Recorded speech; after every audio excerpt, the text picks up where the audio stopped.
Todo ano, depois da primeira semana de janeiro, começava o burburinho. Qual vai ser o tema do baile desse ano? Quando que vai ser o primeiro ensaio? E quando a movimentação se concretizava, os ensaios começavam e o verão se enchia de cor. Foi nesse momento que eu entendi a diferença que a arte podia fazer na vida das pessoas. Foi em 2009, eu acho, isso, foi 2009. E foi a primeira vez que eu vi o baile da Gincana. E nesse baile da Gincana, inclusive, eu vi o Pablo, né? Só que na época eu era menor de idade e tal, e claramente ele era uma pessoa mais velha, né? E eu lembro que eu achei incrível, assim, os bailes. E também me encantei pelo tal protagonista lá de uma das equipes, que é o meu marido hoje, né? Depois disso, passou-se anos, eu não fui mais para Gincana e coisa, e aí eu conheci o Pirata, né? De verdade, assim. E aí quando eu vi, assim, eu lembro que ficou muito na minha memória essa questão do bar da Gincana, daquela vez que eu tinha visto. E aí quando eu fui ver de novo, né, me surgiu a vontade de tentar fazer parte do elenco, né, pra começar a aprender a atuar, porque dançar eu sei dançar, mas tipo, atuar era uma coisa que eu sou meio tímida e tal, e aí no fim acabou ajudando bastante na desenvoltura. E ali eu comecei meu contato com teatro, e a partir da Gincana que eu comecei a fazer oficina de teatro, e aí depois virei atriz, tirei DRT e coisa.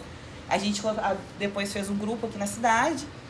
O grupo hoje tá em Porto Alegre, a gente não tá mais no grupo, né?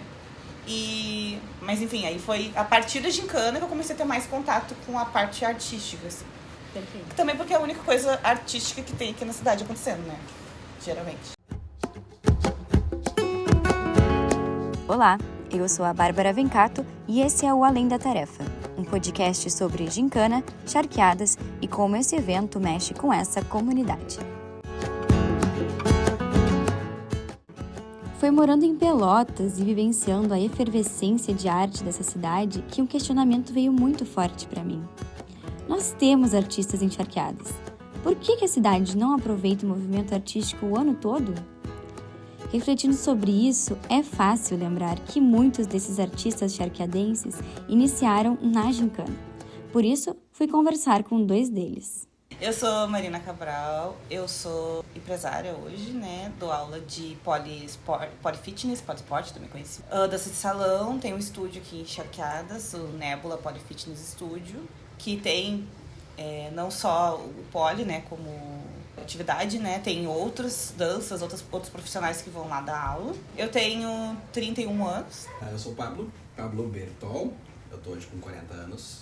Eu atualmente sou bancário, empresário e faço tudo. Trabalhei bastante tempo na questão cultural, desde 2002. Tô mais focado na família, então tô um pouquinho afastado da cultura em si, mas ainda assim trabalhando junto com o estúdio, né? Tipo, eu também dou aula de dança de salão. E ajuda a questão de gerenciar e administrar o estúdio, né? A Marina é quem fala no início desse episódio. Ela e o Pablo estão casados desde 2014, participaram por alguns anos do elenco do baile do Grupo de Risco e, inclusive, foram diretores do espetáculo em parceria com o Ian Nixon nos anos de 2018 e 2019. E, junto com outros artistas da cidade, eles formaram o grupo de teatro Coadjuvantes. Eu participava de um grupo de teatro da cidade, e aí esse grupo acabou por acabar, né? E aí eu sentia falta de ter um grupo de teatro, oficina de teatro. O Pablo também tinha interesse, porque o Pablo não fazia parte desse grupo. Aqui na cidade sempre teve, né, pelo jeito, assim, pelo que eu me lembre, assim, sempre tem um grupo, aí o grupo morre, aí aparece outro grupo, aí o outro grupo morre, aí sabe, porque eu acho que as coisas não conseguem se sustentar aqui, né? E aí a gente decidiu, tinha o pessoal desse grupo lá que tinha acabado, e aí a gente queria montar um grupo novo, e junto com o Ian, que era o outro diretor também da Gincana, que tava com a gente, né? Era nós 3. A ideia original do grupo era montar um grupo de atuadores, um grupo de pessoas que quisessem fazer alguma coisa cultural. Tanto é que a gente tinha chamado até pessoas que não eram do teatro para poder nutrir isso, né? Vamos ter um nome, vamos ter uma associação, um formato que a gente consiga da base para que as pessoas consigam trabalhar e criar as coisas com vários níveis culturais. Porque a gente tem um pequeno problema que a gente sempre quer, que é essa questão de fomentar a cultura, de dar espaço para as pessoas fazerem mais coisas. Com o tempo, o grupo foi diminuindo, mas eles seguiram e fizeram o projeto Bichner, 3 peças em 3 anos. O Eduardo Arruda era o diretor, e aí a gente chamou outras pessoas, fizeram parte do grupo e tal, mas basicamente o grupo, a base do grupo era nós, né?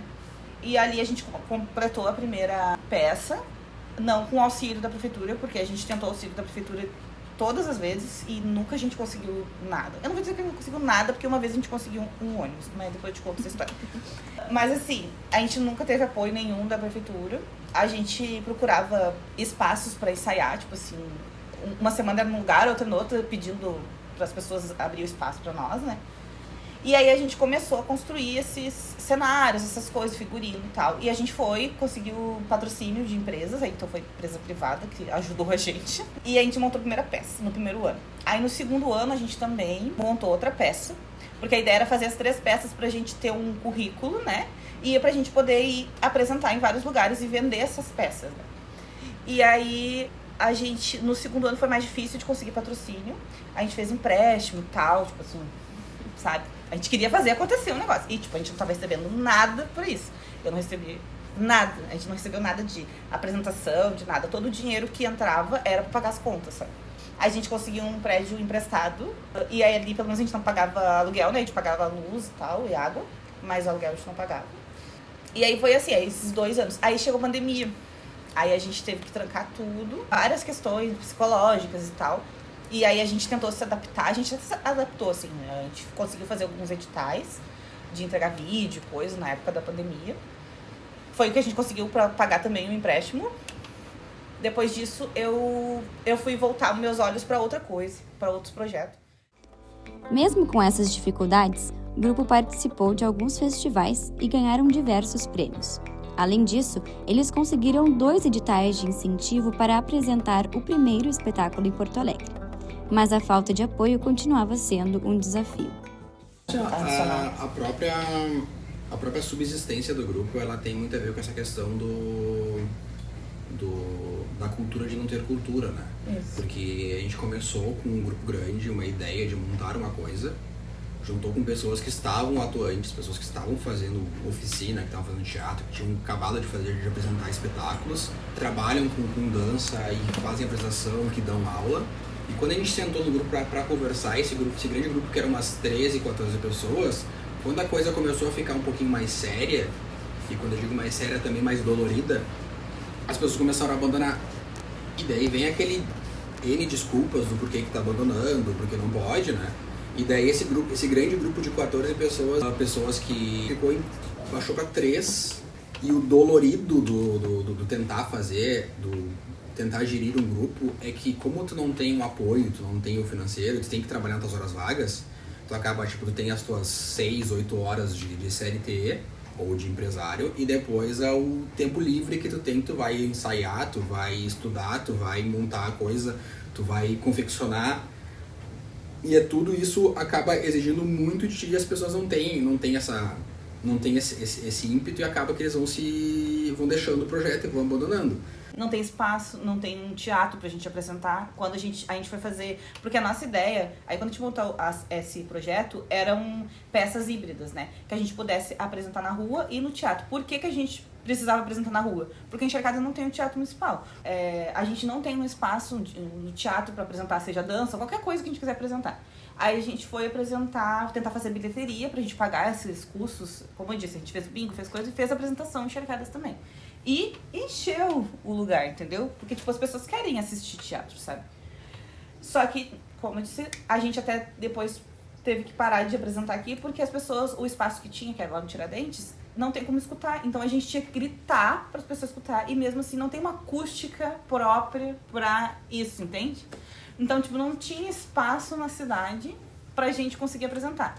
E aí a gente tinha feito essa peça aí, essas peças, a ideia era ser híbridas, pra gente poder apresentar no Parcão, para as pessoas terem contato com a cultura. Só que o que acontece? Como a gente não tinha nenhum apoio financeiro de nada, né? A gente precisava cobrar ingresso, e a cidade não tem a cultura da gente, por exemplo, ir apresentar no Parcão e as pessoas pagar porque elas querem, né? Geralmente teatro de rua a gente passa chapéu e tal, mas por não ter essa cultura aqui, a gente ficou com receio de não receber nada. As pessoas olharam o espetáculo de graça, sendo que a gente precisava de dinheiro. Se a gente não precisasse, tudo bem, as pessoas assistiam de graça, né? Mas, e aí acabaram tendo nenhum retorno e as pessoas depois não irem assistir num local fechado, né? Então, apesar das peças terem sido montadas para apresentar aqui e, tipo, aberto ao público no Parcão, a gente nunca conseguiu fazer isso, sabe? E é isso aí, por isso que a gente acabou desestimulando, a gente acabou saindo, o grupo também saiu de Charqueadas, as pessoas que ficaram foram para Porto Alegre, lá eles conseguiram um espaço lá no Instituto Goethe, eles conseguiram receber alguma coisa pelo trabalho deles, não sei como é que tá, né, depois que a gente saiu, mas a princípio, pelo que eu sei, foi isso, e aí eles conseguiram montar o terceiro espetáculo, né, e apresentaram lá, então, tipo assim, o único grupo que tinha saiu de novo, acabou o grupo em Charqueadas, e eu acho que é por isso que toda vez acaba, sabe, os grupos, por isso falta de incentivo. Exato. E aí, de novo, não é por falta de gente pra fazer isso acontecer. Porque, por exemplo, tem escola de música, tem escola de dança, que nem a gente, tem escola de balé, tem um monte de coisa acontecendo, né, tipo assim, de locais, só que a gente tá, como é que eu vou dizer, limitado, sabe? Aquele espaço, até porque a gente nem tem onde apresentar, de novo falando, não tem um espaço pra gente poder apresentar a cultura da cidade. Aí volta pra gincana também, eles usavam da gincana pra fazer o desfile, também acabaram com o desfile. A gincana, pra mim, a parte da gincana, a melhor parte da gincana é as apresentações, tá? Eu sou toda da artística, né? Mas assim, a gente tinha tarefa, o baile da gincana, tinha tarefa final e tinha desfile, que é a parte que volta muito assim tem as correrias e tal, a galera se envolve ali, mas essas partes artísticas, as pessoas que não estão inseridas dentro das equipes aproveitam disso, né? Eu até entendo por o motivo talvez de acabar isso, porque realmente não tem recurso para isso, né? O recurso que entra da prefeitura provavelmente é bem baixo em comparação com o que se gasta nessas coisas. Então, assim, eles estão conseguindo acabar com o pouco que tem, sabe? Enfim, é muito triste. Infelizmente, não é de agora, sabe? Não é recente. Essa conversa que a gente está tendo agora é uma conversa que a gente poderia ter tido há 5 anos atrás, há 10 anos atrás, há 15 anos atrás, há 20 anos atrás, porque a situação não muda. E o termo de usar, que é cultural, que não é legal de usar esse termo, mas é cultural da cidade não ter cultura. E não é por falta de espectadores e não é por falta de agentes culturais, porque tem muita gente que pode fazer um trabalho muito bom e tem muita gente que tem sede de cultura. Qualquer apresentação de fora que vem pra cá, que coloca num clube daqui, lota. E os caras não cobram preço barato e lota porque o pessoal tá carente disso, eles querem ir. Falta muito incentivo para poder valorizar as pessoas que trabalham com isso. Porque não dá para querer que as pessoas façam tudo de graça, que as pessoas paguem do seu bolso para fazer as coisas. Não são só os que se identificam como artistas que pensam assim. O Charqueadas regrediu em termos de cultura, regrediu bastante, né? Dos anos 80 e 90 para cá, uma regressão assim, brutal, né? Se ganhou muitas coisas e se perdeu outras. Então, a gincana fazia parte disso, e a gincana é o que sobrou disso aí. Né? Tu vai ali olhar hoje o Estado FISO, a Biblioteca Vera Gauss, por exemplo, que foi uma coisa desse boom cultural dos anos 80, 90, início dos anos 2000, todas essas coisas se criaram ali. Tu vai olhar o Memorial Mineiro, poxa, tu tinha como deixar um equipamento aqui, já está virando uma ruína. Hoje o Memorial Mineiro é praticamente uma ruína. E é um público bem restrito, assim, né? Porque daí a gente não tem fomento ao carnaval, por exemplo, né? As pessoas que são de carnaval não se inserem em nenhuma outra tribo. A gente não tem incentivo à cultura hip hop, por exemplo.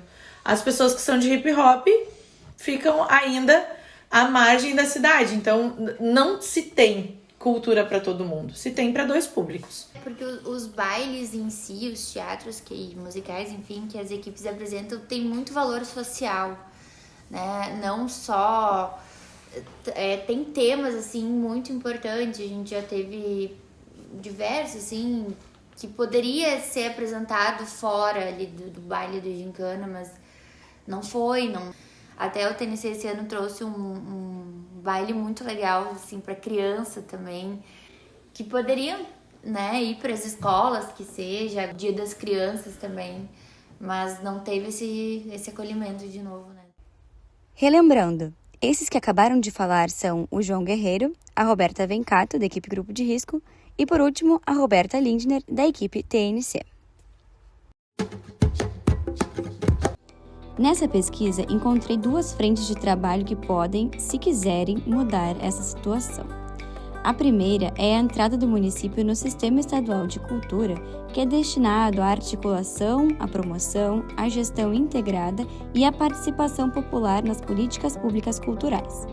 A adesão ao sistema é fundamental para garantir o recebimento de recursos financeiros direto do Fundo de Apoio à Cultura, o FAC, destinados ao desenvolvimento da cultura local. É isso que a Rafaela Silveira, que era funcionária da Secretaria Municipal de Cultura, Lazer e Turismo, explica. A gente lutou muito por esse sistema, né? É uma ação coletiva aqui da equipe. No último dia de publicação do Diário Oficial, que foi dia 3 de junho, a gente foi contemplado e saiu ali no sistema.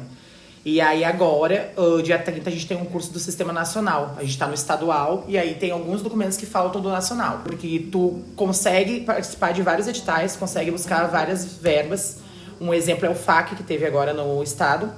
Foi aberto 36 milhões e foi esse edital que fez nós correr atrás do Sistema Estadual de Cultura. Por quê? Porque Charqueadas era denominado conforme o número de habitantes. Então, até 50 mil habitantes, tu recebia 100 mil, né? Tu concorria a 100 mil. A gente foi admitido. E aí, o que exigia? Exigia estar no Sistema Estadual de Cultura. E nós corremos lá na Prefeitura, a Secretaria-Geral nos ajudou, fizemos várias documentações e a gente conseguiu. Então, a gente está inscrito no FAC, o projeto é para o rodeio, porque o que a gente pensou? A gente vai escrever num projeto grande, que seria os 100 mil, e depois a gente pega esses 100 mil da verba livre da cultura pro próximo ano, faz um planejamento e faz outras ações no município com outros programas. Oficinas, concursos, premiações. Então a gente está no caminho certo para, se Deus quiser, ser contemplado com esses 100 mil. Vai ser uma vitória bem grande, sim, e bem importante para entrar em outros projetos que vão vir. A gente quer incluir novos segmentos, a gente quer ouvir a comunidade, incluir novos segmentos que não tem ainda no município, ou coisas que eram feitas antigamente, de se resgatar, né, concurso de pintura, né, tem outras coisas que querem se fazer. Só tem um porém. Eu fiz essa entrevista com a Rafaela em junho de 2025 e recentemente foi trocado o secretário de Cultura e toda a equipe. Então, se esses planos vão seguir, é muito difícil saber. A outra frente foi a eleição do primeiro vereador gincaneiro da história da cidade. Meu nome é Patrick Vieira, tenho 33 anos e fui presidente da equipe TNC por 2 anos. Primeiro que eu preciso colocar essa minha eleição na conta da gincana, né? É um nicho que eu vim do meio, né? E que foi determinante para que eu chegasse nessa cadeira aqui no Legislativo. E é um nicho que eu dou total atenção, né? A movimentação para que a gente tivesse os recursos esse ano foi construída dentro da Câmara, né? A gente foi lá na Secretaria de Cultura, ficamos sabendo da situação e sem grandes movimentações, sem tornar essas informações públicas, a gente buscou soluções dentro, né, da Câmara e soluções públicas para movimentar o evento. Então foi uma construção ampla partidária para que o evento continuasse. Mas eu coloco que a gente, como gincaneiro, é importante estar, né, nesses espaços. A gente conhece o evento por dentro, sabe que tem críticas, né? Como todo setor, todas as instituições, alguém vai ter crítica e isso é livre-arbítrio, as pessoas podem criticar mesmo. Mas às vezes criticam sem conhecer, né? E eu conhecendo a atividade das equipes, o envolvimento delas ao longo do ano, o esforço que é para se manter e manter uma entidade em dia, eu sou um vereador que sempre vou puxar para a gincana. Então, tudo que é ação que a gente possa fomentar e brigar por esse espaço cultural, a gente faz aqui dentro da Câmara. O trabalho das equipes ultrapassa o mês de março e as tarefas. Desde o início, elas pensavam também na comunidade. Por isso, no próximo episódio... Em 2023, 13 e 24, com as fortes enchentes, as equipes foram linha de frente das ações, tanto na ajuda das famílias que precisaram sair das suas casas. As equipes mobilizadas com seus integrantes fizeram esse resgate, né? Como abriram as portas dos seus QGs, né? Onde as equipes costumam se reunir, colocaram à disposição da comunidade.